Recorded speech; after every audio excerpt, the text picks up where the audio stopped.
Hello and welcome to Illumination Podcast with Nick and Kizma. I am Kizma and I'm really excited for today's episode. We're going to be talking about qualities of a leader and not just any kind of leader. We're going to be talking about the leader that is inspiring, that has positivity, that carries the energy of a room, that is successful in all ways of being, doing, and having. So stay tuned for Illumination Podcast, Qualities of a Leader. Hello and welcome to Illumination Podcast with Nick and Kizma, bringing you ancient wisdom for modern day success so that you can have the mindset to get your life and business set. As always, thank you for tuning in. And if you're new to the podcast, take a quick second to hit the subscribe button in iTunes, SoundCloud, or Stitcher. If you want to get the inside info for this and every episode, as well as some free gifts, go to illuminationacademy.net/podcasts. And now let's dive in to get your mindset for your life and business set.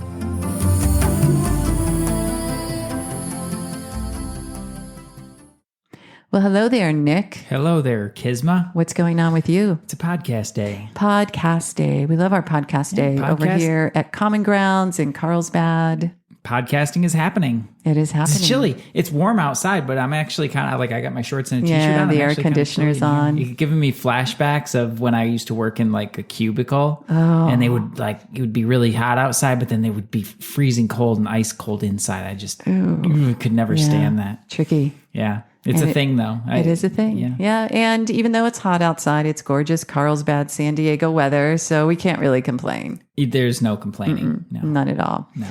Well, I'm excited about this episode today. It's basically inspired by a book I've been reading called Lead the Field. And this book is by Earl Nightingale. If some of our listeners aren't familiar, we will have definitely a link to the book in the show notes, illuminationacademy.net/podcasts, and look for this episode. And Earl Nightingale was one of those evolved humans. He actually served as a Marine in World War II and then became a well-known broadcast personality. And I feel like he was one of those leaders, speakers that understood not just spiritual laws, but basic laws of being an amazing human and a great leader. And so his book, Lead the Field, most of it is, from what I'm gathering, certainly things I've studied again and again and again, but sometimes it's just really cool to hear it in a different voice, in a different way. And so today we're going to go through a couple of his steps to creating this attitude of a high quality leader. So where did you find some really interesting books. Like, where did you even find this book? I found this one from, I think it was Chris Winfield of Unfair Advantage. Working with Chris in his, I guess you could say, his mastermind group. And he loves books. You know, when I met Chris, it was like, oh yeah, we both read Florence Scovel Shinn. I hooked him up with Catherine Ponder. He's the one that also loves The Power of the Subconscious Mind. So it's just like those older books, the energy is so different. It is really different. Yeah. And that's one of the things I really appreciate about them. Yeah. The language is different. Your brain has to translate it in a different way. For sure. It's not our conversational text speak kind of thing. It's actually a little more formal in certain ways, but it's cleaner as well. Yeah. I was just looking, because you mentioned that he's in World War II. I was super curious, and I just Wikipedia'd him really quick. He was 17 years old when he joined the Marine Corps, and he was on the USS Arizona during the Pearl Harbor attack. Wow. And he was one of 15 surviving surviving Marines aboard that ship that day. Wow. Think about that for a second. So Earl Nightingale, his attitude, his perception of life must have just shifted dramatically. Yeah, he's a young dude 17 years old when he joined, so he couldn't have been more than 20 years old. Yeah. To be on that ship. Wow. One of 15 that survived. So, okay, well, that puts this in a little bit of a different context. Yeah, right. Didn't know. He knows what he's talking about. Super excited to dive in here and see what Mr. Nightingale has to say. Well, let's talk about it. We always talk about attitude because what's going on in our mind and our emotions are dialed together. Of course, we always talk about energy bodies as well, but I think when we're having a day that might be off and we look at our attitude, we're going to see a direct correlation. If we're feeling funky emotionally, sometimes even physically, and we examine our thoughts, what we're thinking, what we're focused on, our attitude, chances are if we can pivot that attitude and the thoughts, we're going to feel better right away. Yeah, totally. We did a whole series, remember? We did. Attitude adjustment. Yeah, go back to the attitude of adjustment, guys. It's so good. That was a fun one. I really enjoyed it was a fun one. And it's the title sounds like we're being school teachers. We're not. It's a really good series. So you can find that in, just Google down or search down our podcast list. But here in the context of leadership, I think this is... attitude is everything. And especially coming from someone of his stature. Right. I can't wait to hear about it. So we're going to dive into some basic points, but so worth, and I don't know why I'm saying but today. Remove that but, and so relevant. Cool. So let's look at a few here.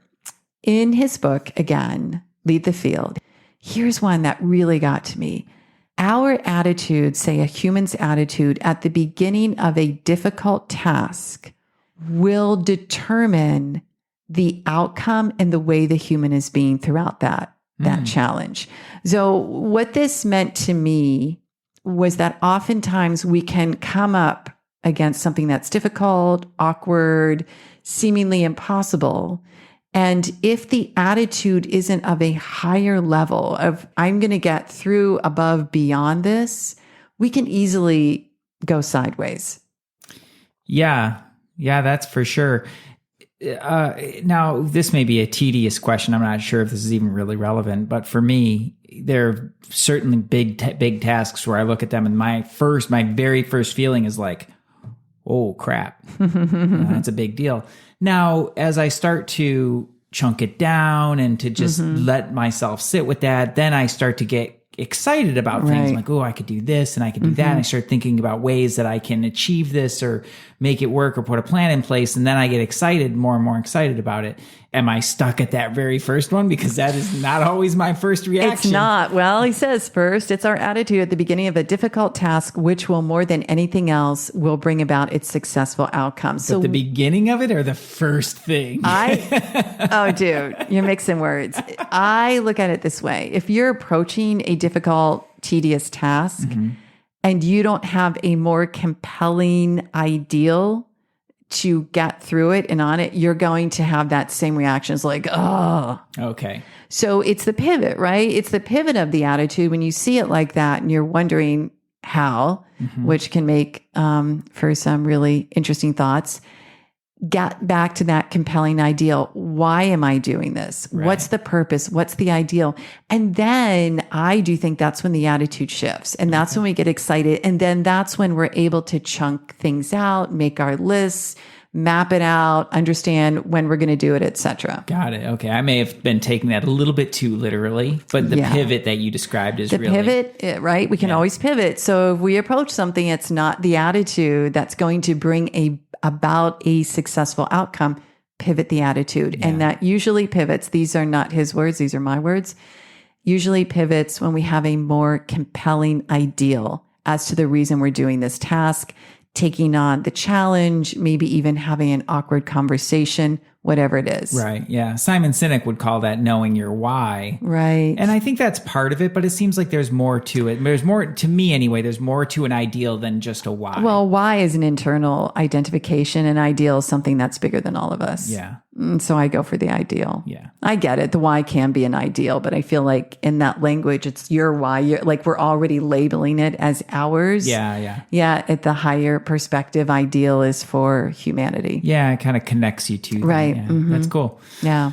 Okay, cool. So, all right, I can do that. You can do that. We can all do that. Take a breath, everyone. Like, okay, I got this. It might just be that simple. Like, I got this. I got this. Let's go. But this will be a fun one for everybody to walk through. Like, what's the big task on your plate right now? You know, what's the challenge? Yeah. What's the struggle? And your attitude at the beginning of it.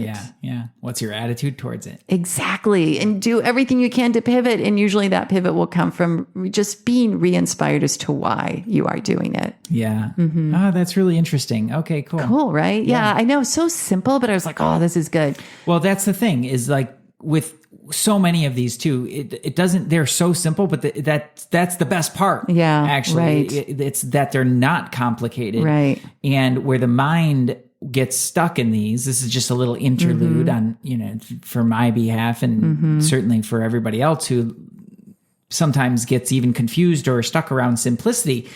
Okay. The first, when it's really simple, your mind can have that tendency of like, oh, I know that. I got that.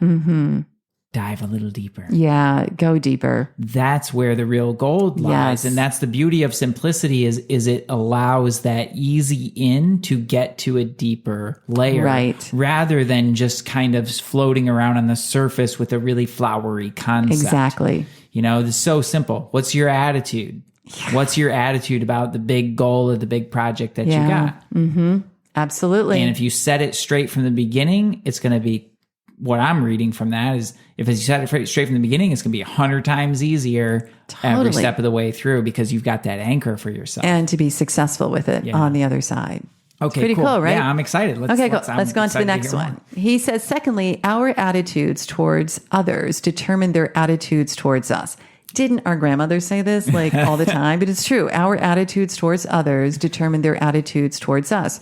We're all interdependent. So we talk about this all the time, guys, from the spiritual and energetic context.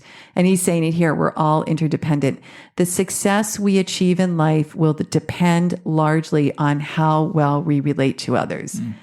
This is so key. So much of what we do is relational. And if we're entering, whether it's a relationship online, whether it's someone that we work with in person, whether it's family, intimate, our attitude towards them will determine at a very strong percentage their attitude back. Now, of course, sometimes we have to deal with people. None of you out there are this. Some maybe grumpy, grouchy people. And we're really wanting, like we're very much trying to give that positive attitude. And it can seem frustrating because maybe we're not getting it back like we're giving it.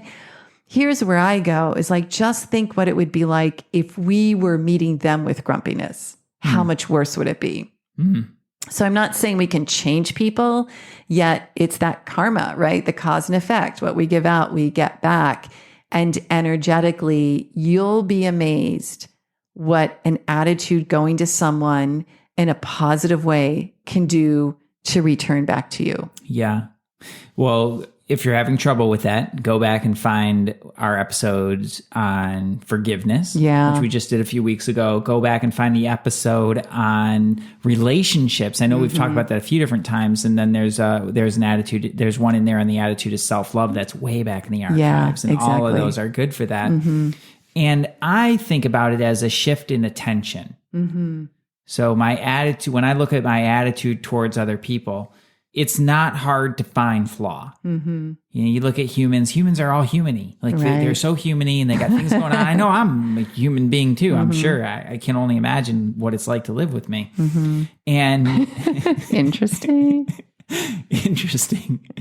And it takes zero effort to shift your attention to how amazing that person is. It really does. It takes zero more It will effort. use up in fact, it'll use less energy from your human to see what is great in that person rather than focus what isn't working. That uses more energy. Exactly.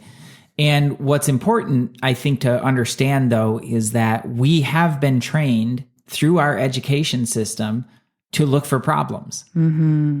Everything that we do in education is about looking for the problem and solving the problem. Right. What's the problem? What's the thing that we're trying to solve? And when we take that and look at other humans, well, what do you see? You see a bunch of problems. You see a big whole bundle of problems. Right. And that is not productive for having a really healthy attitude towards that person. Right. Exactly. Sure, it can be useful if you're in the role of leadership in order to help those people overcome those things and to be in their best. And if you relate to them as their problems, you're going to have more problems and you're going to bring out more problems in that person. And if you shift your attention, which again requires zero effort, to those positive things, now you get to have a relationship with all those positive qualities. And it's really about who do you choose to have a relationship with? And who are you choosing to be? Absolutely. Really good. Yeah, I love that. Great insight. And now let's move on. He says, before you can achieve the kind of life, this is so good. Before you can achieve the kind of life you want, you must think, act, talk, and conduct yourself in all of your affairs as would the person you wish to become. Keep a mental picture of that person before you as often as you can during the day. This blew my mind because it took me back to the Bhagavad Gita. I think it's chapter 2, where the teachings are, how is it that you sit, you speak, and you walk amongst your fellow man? Yeah. And of course, the Gita is all about self-actualization, self-realization. So it's like that question is, how are you speaking with people? How are you sitting? How are you being with them? How are you holding space? How are you walking amongst them? Yeah. What are your actions like with them? Yeah. And this is it. Is like what you want to create. Then who is the person that needs to be that? For our coaches out there, I always think about, okay, I'm always striving to be the best coach I can. So what kind of person do I need to be?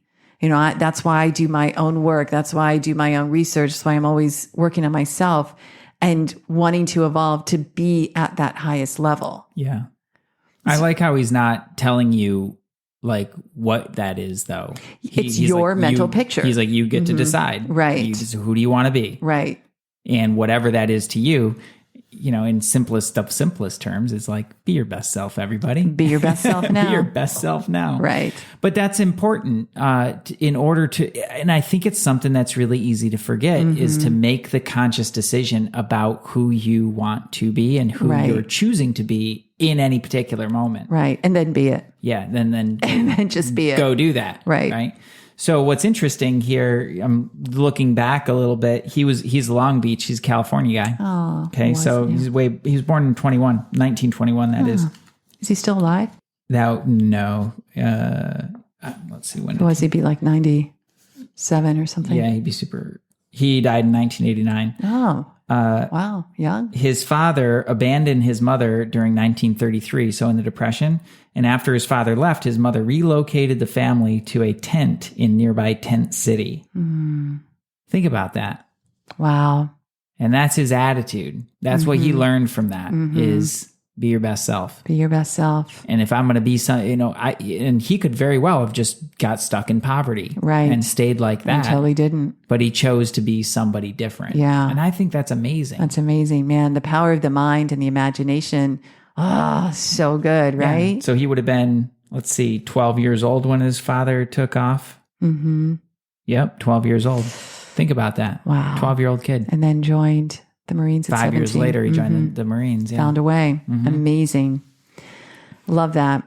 Now, this next one is great for those of you that own a business, run a business, work in a company, or aspire to do any of these. And I also look at it in organizations of maybe even family, spiritual. But he says, remember that the higher you go in any organization of value, keyword is of value, the better the attitudes you'll find. So let me repeat that. The higher you go in any organization of value, the better the attitudes you'll find. And that attitudes are not the result of success. Success is the result of great attitudes. Write this down. Attitudes are not the result of success. Success is the result of great attitudes. That is something I've been contemplating every single day since I started reading this book. You think about, if everybody at the lower level of this organization is, they're kind of in a negative space or something like that. It's like, well, what are you going to find at the top? But in order for people to really ascend up, they need positive attitude. I never really looked at it like that. I never really thought about it like that. But that's true. Like the people that I've seen who are uber successful and have talked with and have relationships with, they're always really awesome people to hang out with. I know. Well, and then take it to the law of attraction, manifesting, the law of mind action. A great attitude is one that is manifesting greatness. because we're always manifesting. So he's putting the spiritual on a very simple way, but very profound. We're always manifesting. So if our attitude is crappy, we're going to manifest that kind of stuff around us. If we have a great attitude, and this is where I want to inspire everyone every single moment, day in, day out, choose that great attitude. It is a choice. It's a pivot. It's a choice. It's giving yourself space. It's making sure that you're, fueling yourself. Have a great attitude. You will create great success. Yeah. And as you ascend, how I look at it, like energetically, is like how you ascend up and through that. Like basically it's in training from the top down. Mm-hmm. You could see it in a family. Yeah. Where, people are going to entrain to the parents. Yeah. The kids are going to entrain for the parents. The pets are going to entrain for the parents, which is not always. Yeah. Anyway, Leonard sometimes is freaking out. Then I only have myself to look at. Or me. Anyway, so they entrain. And as you go, it seems like from the very top, like if it's a big organization, at the very top, you're going to find the most true energy to that organization. And as it filters down, there becomes more and more interference. Right. And so it gets into some of those lower levels, which is understandable. Right. Oftentimes somebody who has been in the lowest level of that organization for a number of years and not moved up in it, they're probably not going to have the greatest attitude. Right. But you find people that come in through those same jobs and then ascend up through the organization, whether it's the company or the military or whatever the case may be, and they find their proper place within that structure because they're in training to the energy. Exactly. And it's their own ability. And I think, this is just my own theory here, their own willingness or availability to be open to that higher vibe. Exactly. Absolutely. One has to have willingness. I mean, that goes back to, the chart of frequency of David Hawkins, power versus force. Willingness, being willing is where we want people to get to. Right. Because when they're willing, they'll make a shift. You're malleable at that point. You're soft enough to be malleable, right. which And you're is really able, important. Yeah, to have your head above water and to face forward. Yeah. And I think that's really important because it's not about not having your lower stuff at all. And we're human beings. We have lower emotions. We have all these things. And if you're stuck in that, and bobbing below water, well, you're just going to keep all that and you're going to stay where you are. But it's getting to that point of willingness where, of course, when you start to move up in an organization, you need to be malleable. You need to learn. Right. Exactly. And really take the leadership that's given. Like one of the greatest examples for me was when I worked at the Detroit Symphony, my boss and mentor there, Stephen Molina, was personnel manager. He's one of the greatest peoples. He's really holds a special place in my heart for so many years now. And I struggled sometimes to be open to the teachings and the lessons. And it was really in retrospect that I realized what a gift he was and what a gift I had. That can happen in retrospect. I get it. And especially towards the end where I was like ready to leave and that, I know I missed some treasures there and he's a really wonderful person. Not that I'm like living in regret or anything, but it's important in hindsight. My point of the whole thing is that it's really about staying in that super available state that lets you continue to ascend up. Right.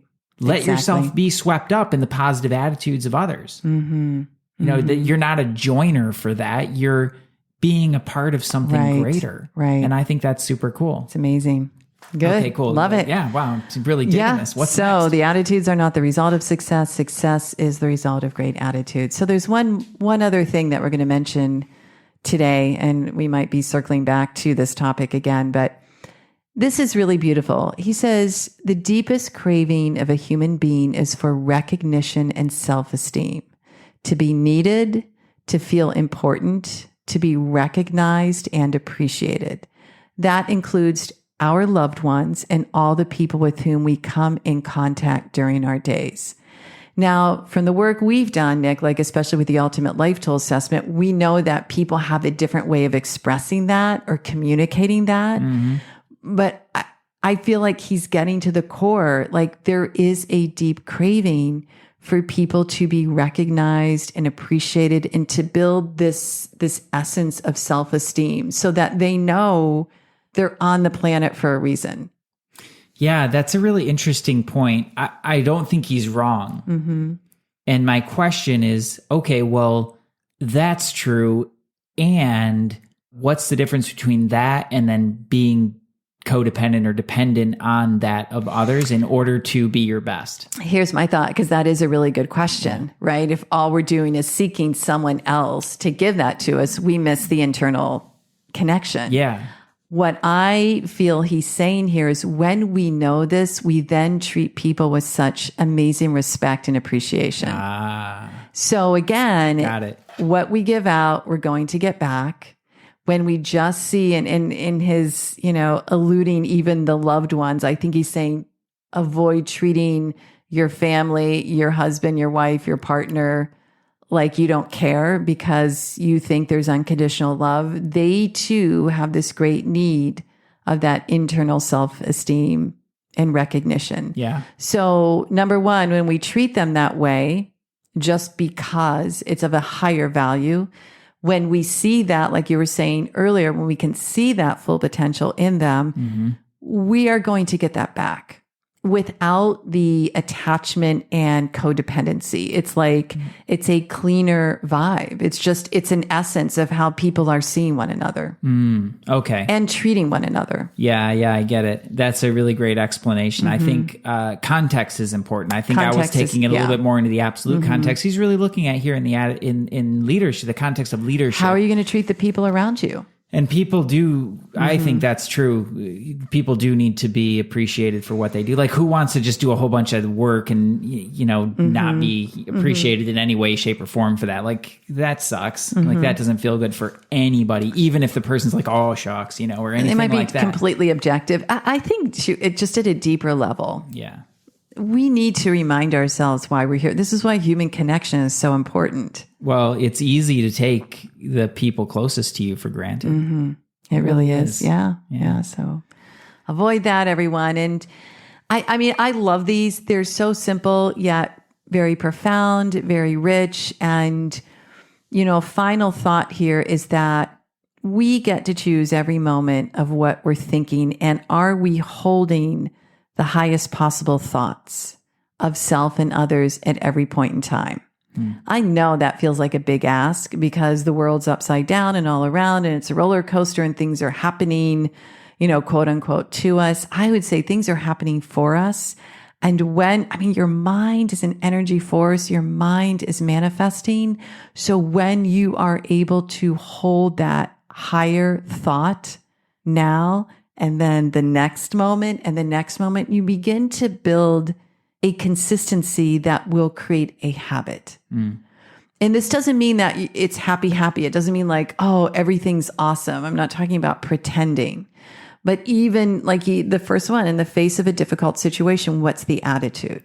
Right. It might be, how do I fix this quickly? Going for the highest at all times. Oh man, it feels so much better. Yeah. And I would take it one step further and say that in the current climate that we see, it's more important than ever, simply because that level of clarity is the thing that's going to help you stay stable and to keep you from getting swept up into any kind of chaos or drama or whatever else is going on. That is really, really important for you and for everybody that you touch in your life. Exactly. Yeah. So exactly. Love it. Good stuff, right? All right. Earl Nightingale. Yeah. Wow. He was the dude. So again, we'll put a link to the book in the show notes, illuminationacademy.net/podcast. And, please share if this is relevant to someone, if you think it's going to help someone. Definitely helps us get the word out. And we so appreciate you tuning in, listening. Any comments, questions, put in the show notes, comments, or email info@sourcemovement.com. Peace. Namaste. Hey, thanks for jamming with us today. And if you enjoy Illumination Podcast, please go ahead and share it with someone you love. Give us a rating, review, download our podcast. And remember, you can find us at illuminationacademy.net/podcasts. Talk to you soon. Namaste.